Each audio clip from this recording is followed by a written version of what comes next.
Chapter 17, Miss Honey's Story.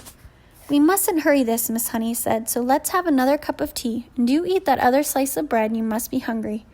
Matilda took the second slice and started eating it slowly. The margarine wasn't at all bad. She doubted whether she could have told the difference if she hadn't known.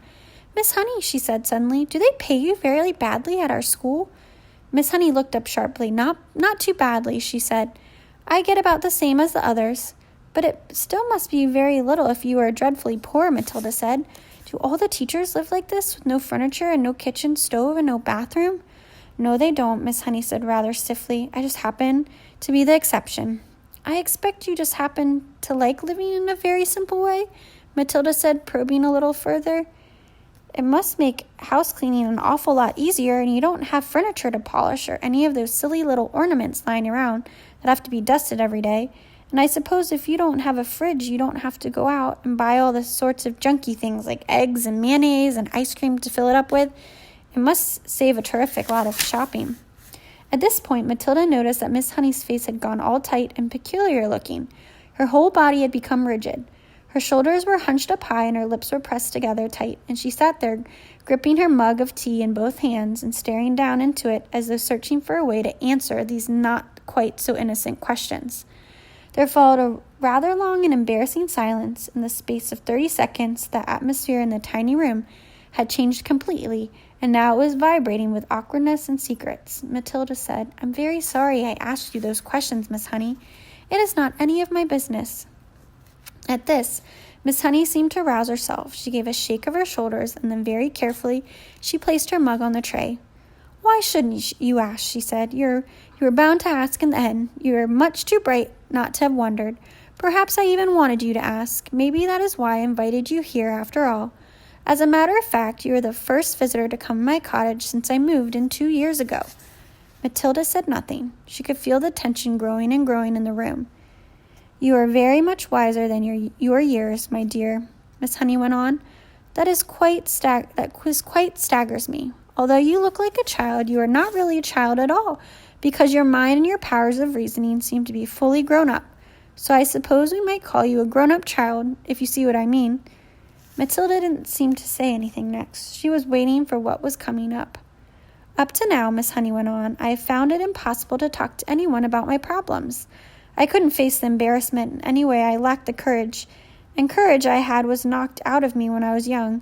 But now, all of a sudden, I have a sort of desperate wish to tell everything to somebody. I knew you were only a tiny little girl, but there is some kind of magic in you somewhere. I've seen it in my own eyes." Matilda became very alert. The voice she was hearing was surely crying out for help. It must be. It had to be. Then the voice spoke again. "Have some more tea," she said. "I think there's still a drop left." Matilda nodded. Miss Honey poured tea into the mugs and added milk. Again she cupped her own mug in both hands and sat there sipping. There was quite a long silence before she said, "May I tell you a story?" "Of course," Matilda said. "I am 23 years old," Miss Honey said, "and when I was born my father was a doctor in this village. We had a nice old house, quite large, red brick. It's tucked away in the woods behind the hills. I don't think you'd know it." Matilda kept silent. "I was born there," Miss Honey said, "and then came the first tragedy. My mother died when I was 2. My father, a busy doctor, had to have someone to run the house and to look after me. So she invited my mother's unmarried sister, my aunt, to come and live with us. She agreed and she came." Matilda was listening intently. "How old was the aunt when she moved in?" she asked. "Not very old," Miss Honey said. "I should say about 30. But I hated her right from the start. I missed my mother terribly, and the aunt was not a kind person. My father didn't know that because he was hardly ever around, but when he did put in an appearance, the aunt behaved differently." Miss Honey paused and sipped her tea. "I can't think why I'm telling you all this," she said, embarrassed. "Go on," Matilda said, "please." "Well," Miss Honey said, "then came the second tragedy. When I was 5, my father died very suddenly. One day he was there, and the next day he was gone, and so I was left to live alone with my aunt. She had become my legal guardian. She had all the powers of a parent over me, and in some way or another she became the actual owner of the house." "How did your father die?" Matilda asked. "It is interesting you should ask that," Miss Honey said. "I myself was much too young to question it at the time, but I found out later on that there is a good deal of mystery surrounding his death." "Didn't they know how he died?" Matilda asked. Well, not exactly, Miss Honey said, hesitating. You see, no one could believe that he would ever have done it. He was a very sane and sensible man. Done what? Matilda asked. Hurt himself? Matilda was stunned. Did he? She gasped. That's what it looked like, Miss Honey said, but who knows? She shrugged and turned away and stared out the tiny window. I know what you're thinking, Matilda said. You're thinking that the aunt killed him and made it look as though he'd done it himself. I am not thinking anything, Miss Honey said. One must never think things like that without proof. The little room became quiet, Matilda noticing that the clasped hands, the mug, were trembling slightly. What happened after that? She asked. What happened when you were left all alone with the aunt? Wasn't she nice to you? Nice, Miss Honey said. She was a demon.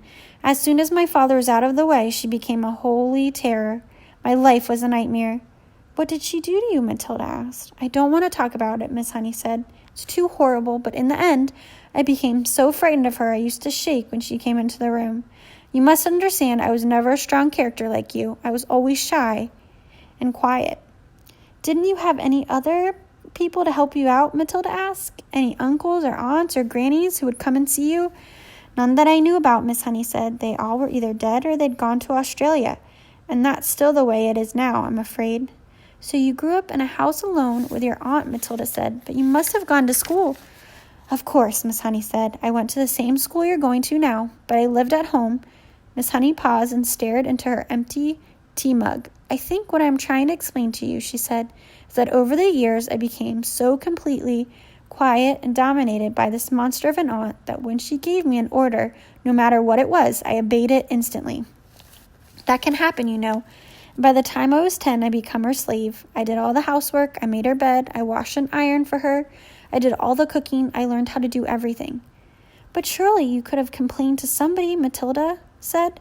To whom? Miss Honey said. And anyway, I was too far terrified to complain. I told you I was her slave. Did she beat you? Let's not go into details, Miss Honey said. How simply awful, Matilda said. Did you cry nearly all the time?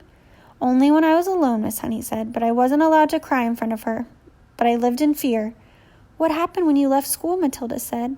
I was a bright pupil, Miss Honey said. I could easily have gone into a university, but there was no question of that. Why not, Miss Honey? Because I was needed at home to do all the work. Then how did you become a teacher? Matilda asked.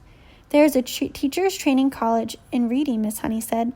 That's only 40 minutes bus ride away from here. I was allowed to go there on one condition. I came straight home again every afternoon to the washing and ironing and to clean the house and cook the supper. How old were you then? Matilda asked. When I went to teacher's training, I was 18, Miss Honey said. You could have just packed up and walked away, Matilda said. Not until I had a job, Miss Honey said. And don't forget, I was dominated by my aunt to such an extent that I wouldn't have dared. You can't imagine what it's like to be completely controlled like this by a very strong personality. It turns you into jelly. So that's it. That's the sad story of my life. Now I've talked enough. Please don't stop, Matilda said. You haven't finished yet. How did you manage to get away from her in the end and come and live in this funny little house? Ah, that was something, Miss Honey said. I was very proud of that. Tell me, Matilda said. Well, Miss Honey said, when I got my teacher's job, the aunt told me I owed her a lot of money. I asked her why. She said, because I've been feeding you for all these years and buying you your shoes and your clothes. She told me it added up to thousands, and I had to pay her back by giving her my salary for the next 10 years. I'll give you £1 a week pocket money, she said. But that's all you're going to get. She even arranged with the school authorities to have my salary paid directly into her own bank. She made me sign that paper. You shouldn't have done that, Matilda said. Your salary was your chance of freedom. I know, Miss Honey said. But by then I had been her slave nearly all my life, and I hadn't the courage or the guts to say no. I was still petrified of her. She could still hurt me badly. So how did you manage to escape? Matilda asked. Ah, Miss Honey said, smiling for the first time. That was 2 years ago. It was my greatest triumph. Please tell me, Matilda said. I used to get up very early and go for walks while my aunt was still asleep, Miss Honey said. One day I came across this tiny cottage. It was empty. I found out who owned it. It was a farmer. I went to see him. Farmers also get up very early. He was milking his cows. I asked if I could rent his cottage. You can't live there, he cried. It's no convenience, no running water, no nothing. I want to live there, I said. I'm a romantic. I've fallen in love with it. Please rent it to me. You're mad, he said, but if you insist, you're welcome to it. The rent will be 10 pence a week. Here's 1 month's rent in advance, I said, giving him 40 pence. And thank you so much. How super, Matilda cried. So suddenly you had a house all to your own. But how did you pluck up the courage to tell your aunt? That was tough, Miss Honey said, but I steeled myself to do it. One night, after I cooked her supper, I went upstairs and packed the few things I possessed in a cardboard box, and I came downstairs and announced I was leaving. I've rented a house, I said. My aunt exploded. Rented a house, she shouted. How can you rent a house when you have only £1 a week in the world? I've done it, I said. And how are you going to buy food for yourself? I'll manage, I mumbled, and rushed out the front door. Oh, well done, you, Matilda cried, so you're free at last. I was free at last, Miss Honey said. I can't tell you how wonderful it was. But have you really managed to live here on £1 a week for 2 years? Matilda asked. I most certainly have, Miss Honey said. I paid 10 pence rent, and the rest just about buys me paraffin for my stove and for my lamp, and a little milk and tea, and bread and margarine. That's all I really need. As I told you, I have a jolly good tuck-in at the school lunch. Matilda stared at her. What a marvelously brave thing Miss Honey had done. Suddenly, she was a heroine in Matilda's eyes. Isn't it awfully cold in the winter, she asked. I've got my little paraffin stove, Miss Honey said. You'd be surprised how snug I can make it in here. Do you have a bed, Miss Honey? Well, not exactly, Miss Honey said, smiling again. But they say it's very healthy to sleep on the hard surface. All at once, Matilda was able to see the whole situation with absolute clarity. Miss Honey needed help. There was no way she could go on existing like this indefinitely. You'll be a lot better off, Miss Honey, she said, if you gave up your job and drew unemployment money. I would never do that, Miss Honey said. I love teaching.